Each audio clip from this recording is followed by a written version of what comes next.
Hello friends, welcome to the channel electrical and automation. दोस्तों, आज आपके लिए बहुत ही बेहतरीन वीडियो लेके आ गया हूँ। दोस्तों, आज हम जो वीडियो के बारे में बात करने जा रहे हैं वो है इंस्ट्रूमेंटेशन इंटरव्यू क्वेश्चंस। मैंने दोस्तों कुछ क्वेश्चंस पिक किए हैं। देखिए, होता है क्या कि मेरे पास है तो बहुत सारे क्वेश्चन, लेकिन मैं धीरे धीरे करके ये सीरीज़ बनाऊँगा। मैं थोड़ा सा एक्सपेरिमेंट कर रहा हूँ। मैं ये देख रहा हूँ कि अगर आपको ये सीरीज़ अच्छी लगती है तो इस पर कंटिन्यूसली काम करता रहूँगा, बिकॉज इंस्ट्रूमेंटेशन में क्वेश्चंस की कभी कमी नहीं पड़ती है। आपको हर रोज़ नए क्वेश्चंस मिलते जाएंगे और हर रोज़ उसके आंसर्स आते जाएंगे। तो इस सीरीज से मेरी एक रिक्वेस्ट है दोस्तों, आपके मन में जो भी क्वेश्चंस हो प्लीज़ आप जो है ना उसे कमेंट में ज़रूर कमेंट कर दीजिएगा, कमेंट बॉक्स में कर दीजिए, लिख दीजिएगा, सो दैट कि मैं अपने आने वाली इंटरव्यू क्वेश्चन वाली सीरीज़ में मैं उन क्वेश्चंस को आंसर दे सकूँ। तो चलिए आगे शुरू करते हैं। नेक्स्ट स्लाइड, पहली स्लाइड में हमारा जो क्वेश्चन है वो क्या है कि फ्लो कंपनसेशन क्या है दोस्तों। फ्लो कंपनसेशन का मतलब क्या होता है दोस्तों कि जैसे कि हमारी जो डिवाइसेस लगी होती हैं, फ्लो मीटर्स वगैरह, उसमें फ्लो कंपनसेशन की ज़रूरत पड़ती है। क्योंकि होता है क्या है दोस्तों, जब हमारा टेम्परेचर और प्रेशर जो है वो क्या करता है, वो चेंज होता रहता है, यानी वो चेंज होता रहता है। तो चेंज होने की वजह से प्रेशर और टेम्परेचर की वजह से उस पर्टिकुलर स्टीम की या उस गैस की जो डेंसिटी है वो भी दोस्तों चेंज होती रहती है। तो उसकी एक प्रॉपर टेबल बनाई जाती है, जिसकी वजह से एक फॉर्मूला भी आपको मिल जाएगा। आप फ्लो कंपनसेशन फॉर्मूला गूगल में सर्च करेंगे तो बहुत सिंपल सा फॉर्मूला है। वो फॉर्मूले से हमारी एग्जैक्ट रीडिंग जो है एडजस्टेड बोलेंगे आप उसे, तो वो रीडिंग हमारी आती रहती है। तो आप इसका जवाब दे सकते हैं फ्लो कंपनसेशन क्या होता है कि जहाँ पे हमें टेम्परेचर और प्रेशर चेंज होता रहता है वहाँ पे डेंसिटी चेंज होती है, और डेंसिटी चेंज होने की वजह से हमें फ्लो कंपनसेशन करना पड़ता है। इसके बाद दोस्तों अगला क्वेश्चन है कि डीपी ट्रांसमीटर जो है वो क्लोज टैंक में कैसे कनेक्ट करना चाहिए। तो डीपी ट्रांसमीटर डिफरेंशियल, डीपी का मतलब होता है डिफरेंशियल प्रेशर ट्रांसमीटर, यानी ऐसा ट्रांसमीटर जिसमें दो अलग अलग वैल्यू के प्रेशर आ रहे हों, उसे बोलेंगे डिफरेंशियल प्रेशर ट्रांसमीटर। तो डिफरेंशियल प्रेशर ट्रांसमीटर वहाँ पे यूज़ करते हैं दोस्तों जहाँ पे हमें लेवल की या फ्लो की मेजरमेंट की ज़रूरत पड़ती है। फिलहाल हमें यहाँ लेवल मेजरमेंट करना है, तो जो उसकी HP टैपिंग होगी यानी हाई प्रेशर टैपिंग होगी, उसे हम दोस्तों हमेशा कहाँ करेंगे, बॉटम ऑफ द टैंक में लगाएंगे। और जो लो प्रेशर की टैपिंग होगी दोस्तों उसे आप टॉप ऑफ द टैंक में लगाएंगे, जो भी क्लोज्ड वेसल आपने लिया है।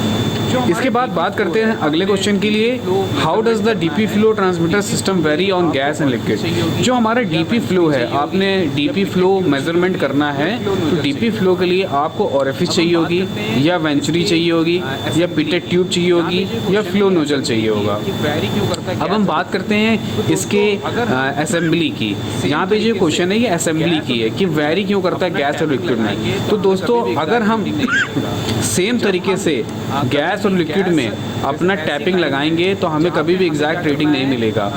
जब हम कभी भी गैस, जैसे ऐसी लाइन है जहाँ पे हमें क्या करना है, कोई लिक्विड फ्लो हो रहा है, तो जहाँ पे लिक्विड फ्लो हो रहा होगा वहाँ पे जो टैपिंग होगी LP और LP सेक्शन की, वो हमेशा ओरिफिस प्लेट के नीचे लगेगी, बॉटम में लगेगी, जैसा आपको पिक्चर में दिखाया गया है, ताकि उसमें कोई भी गैस जो है वो ट्रैप ना हो सके, क्योंकि गैस कभी भी डाउनवर्ड डायरेक्शन में नहीं आती है। उसी तरीके से जब हम गैस के लिए गैस का फ्लो मेजर करना होगा तो गैस में हो सकता है लिक्विड पार्टिकल भी थोड़े कंडेंस हो जाए, तो उस कंडीशन में हमें क्या करना पड़ेगा, ओरिफिस प्लेट की जो टैपिंग्स होगी वो अप साइड में, यानी वो माउंट करी जाएगी ओरिफिस प्लेट के ऊपर, ताकि उसमें सिर्फ गैस का फ्लो जाए, लिक्विड का कोई भी फ्लो ना जाए, ताकि हमें सही से रीडिंग, प्रॉपर रीडिंग मिलती रहे।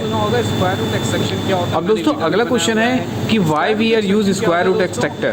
ये आपने बहुत सुना होगा, स्क्वायर रूट एक्सट्रैक्शन क्या होता है, मैंने वीडियो भी बनाया हुआ है। स्क्वायर रूट एक्सट्रैक्शन क्या होता है दोस्तों, हम वहाँ पे यूज़ करते हैं जहाँ पे हमको ओरिफिस या डिफरेंशियल प्रेशर ट्रांसमीटर का इस्तेमाल करना पड़ता है। क्योंकि जो हमारा डिफरेंशियल प्रेशर होता है, आखिरकार हमको अगर फ्लो मेज़र करना है या लेवल मेज़र करना है, तो या प्रेशर भी मेज़र करना है, लेकिन प्रेशर हम डिफरेंशियल प्रेशर से नहीं मेज़र करते हैं, तो फ्लो और लेवल के केस में हमको डिफरेंशियल प्रेशर निकालना पड़ता है। डिफरेंशियल मतलब ट्रांसमीटर निकालेगा तो डिफरेंशियल प्रेशर जो होता है वो आपके फ्लो रेट के डायरेक्टली प्रोपोर्शनल होता है।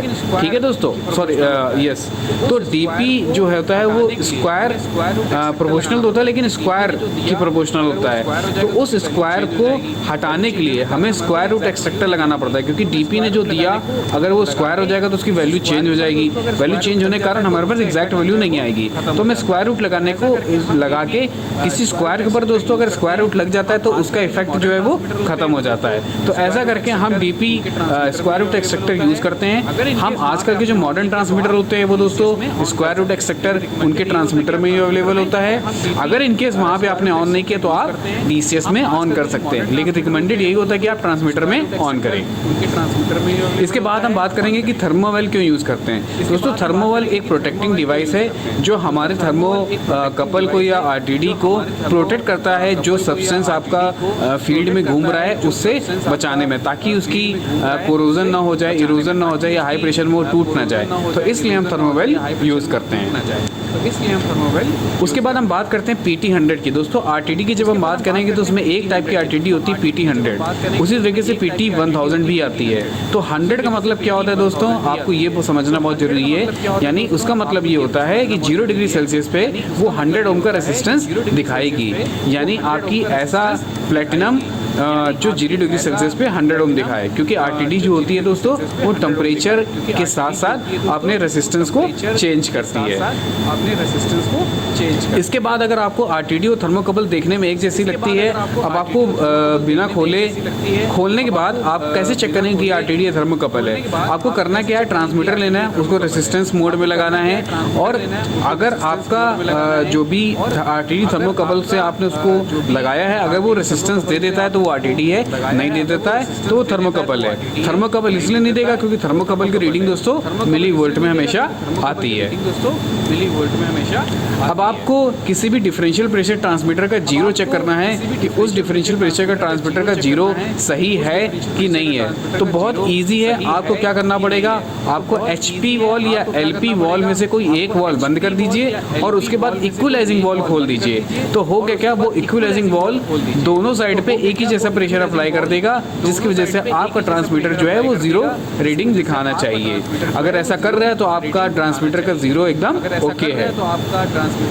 इसके बाद हम बात करते हैं कि डिफरेंस क्या होता है DP और डेल्टा प्रेशर में। ये बहुत इंटरेस्टिंग क्वेश्चन है। डिफरेंशियल प्रेशर दोस्तों हम बात करते हैं जहाँ पे हाई और लो प्रेशर की बात होती है, और डेल्टा प्रेशर सिर्फ वहाँ पे यूज करेंगे जहाँ पे दो अलग अलग प्रेशर का वैल्यू की बात की जा रही होगी। वहाँ पे लो हाई की बात नहीं करी जा रही होगी, वो चाहे अलग अलग टाइम पे ली गई हो या अलग अलग डेट पे ली गई हो। ऐसा नहीं हो कि पहले कुछ ली गई थी और उसी सिस्टम में दूसरी लो ली गई है। जब अलग अलग वैल्यू लेते हैं तो डेल्टा प्रेशर यूज करते हैं, जब सेम सिस्टम की दोनों हाई और लो प्रेशर लेते हैं तो डिफरेंशियल प्रेशर यूज करते हैं। बहुत ही अच्छा क्वेश्चन है ये।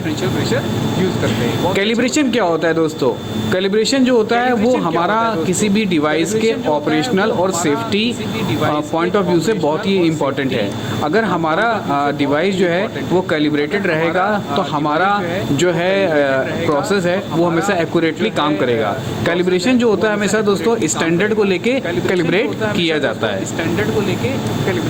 अब आप कैलिब्रेशन जो है किसी भी इंस्ट्रूमेंट को कब कर सकते हैं, तो ये तो आपकी डिवाइस के सबसे पहली चीज़ तो मैन्युफैक्चरर के ऊपर रिकमेंडेशन होती है कि आपके मैन्युफैक्चरर ने रिकमेंडेशन क्या किया है कि उसे वीकली कैलिब्रेट करना है, मंथली करना है, या दूसरा पॉइंट होता है कि आपने कोई मेजर प्रोजेक्ट किया, आपने जैसे सपोज करिए आपका प्लांट चला 3 महीने या 4 महीने, उसके बाद वो प्लांट बंद हो गया, तो आपको उन डिवाइसेस जो यूज़ करी गई थी उनको कैलिब्रेट करना चाहिए कि मेरा कोई भी पॉइंट जो है वो आउट नहीं हो गया है। या आपके पास एक मंथली रूटीन होना चाहिए, क्वार्टरली या एनुअली, कि आप उसे रूटीन बेसिस पे कैलिब्रेट करते रहें। इसके बाद दोस्तों बहुत ही अच्छा क्वेश्चन ये कि इंट्रिंसिक सेफ्टी सिस्टम क्या होता है। दोस्तों हम ऐसी जगह काम करते हैं जहाँ पे बहुत ज़्यादा आग लगने का खतरा होता है और उन आग लगने के खतरे में हमें अपने इंस्ट्रूमेंट्स को बचाना होता है। तो ऐसी जगहों पे दोस्तों वो सिस्टम लगाना पड़ता है जो हजार्डियस एरिया में लगने वाले